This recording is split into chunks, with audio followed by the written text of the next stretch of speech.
and welcome to the Bot Box. Robots on occasion, like this one, can have family trees. No, don't look at me as if I've just dropped from the sky. It's true. Sometimes robots have kind of a family tree, and Whirling Dervish is one such bot. As one of Whirling Dervish's credited team members, Peter Gibson made Wheelosaurus. He wasn't seen with or on the Whirling Dervish team, but was still listed as a team member. Both robots made their debut in Series 2 of Robot Wars. Whirling Dervish is a round robot armed with two chains with bars at the end that spin around, and a bandsaw at the bottom attached to the robot's armour that spun the other way. Its armour was an inside-out car tyre, which is unusual, and was one of the first, if not the first, robot to have a brushless motor in it. Whirling Dervish wasn't in the same heat as Wheelosaurus, it was in heat F as opposed to Wheelosaurus being in heat B, and of course had to face the gauntlet. Whirling Dervish took on the middle route with the seesaw, but couldn't keep Whirling Dervish going in a straight line because of Whirling Dervish being round. So it fell off the seesaw. So Sir-Killalot picked Whirling Dervish up and carried it forwards. That wasn't supposed to happen. It then got axed by Shunt. Sir-Killalot got foreman carrying robots forward. Pièce de resistance, anyone? So, thanks to Sir K, Whirling Dervish got 9.5 metres along the gauntlet and through. Not that Sir-Killalot's help was needed, because Heat F also contained the Parthian shot, the bot that ran out of time to actually work. So, now on to the trials, which that week was Sumo versus Shunt. Whirling Dervish spun around, hit Shunt, but had several close calls at the edge, one being particularly close where it could have just fallen off. Still, Whirling Dervish did not just randomly fall off the sumo ring, it got nudged off by Shunt after 20.2 seconds. That got Whirling Dervish through to a fight against a lifter Panic Attack.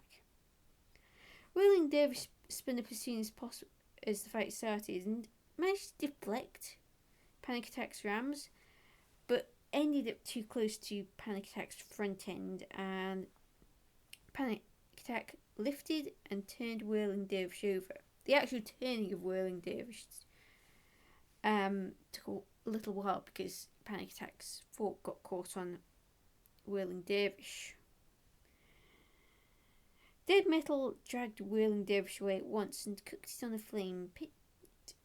Lovely burning rubber, just what every nose needs. Not. Matilda showed up to have an attack. Shunt showed up to have an attack. Panic Attack, meanwhile, was busy attacking another house robot, Sergeant Bash. Sergeant Bash got quite a bashing. Whirling Dervish went out, needless to say, and never returned.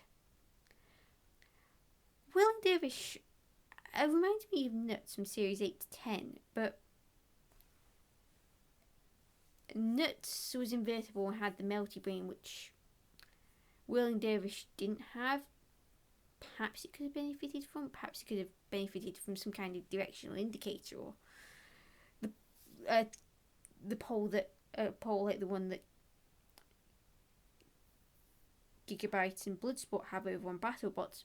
But this being 1998, I can understand why no one would have thought of that back then. The brushless motor inside Whirling Dervish makes it a little bit ahead of its time, but it had a frequent problem for Series 2 in that it wasn't invertible and it couldn't self-right. Still, it's an interesting bot. There's more to it than meets the eye.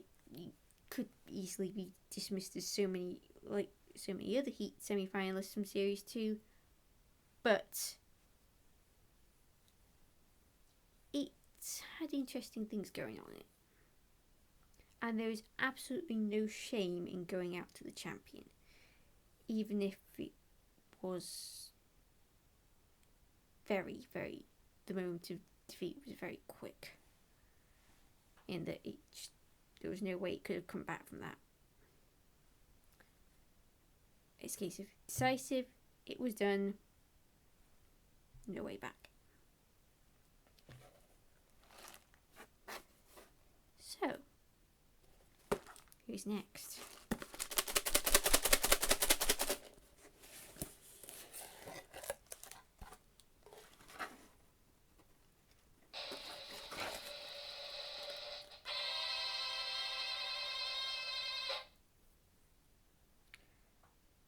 Oh, God help me. We're gonna, kids, get your seatbelts ready. We're gonna be here a while. We've got King Buxton. Until next week, Callison244, out.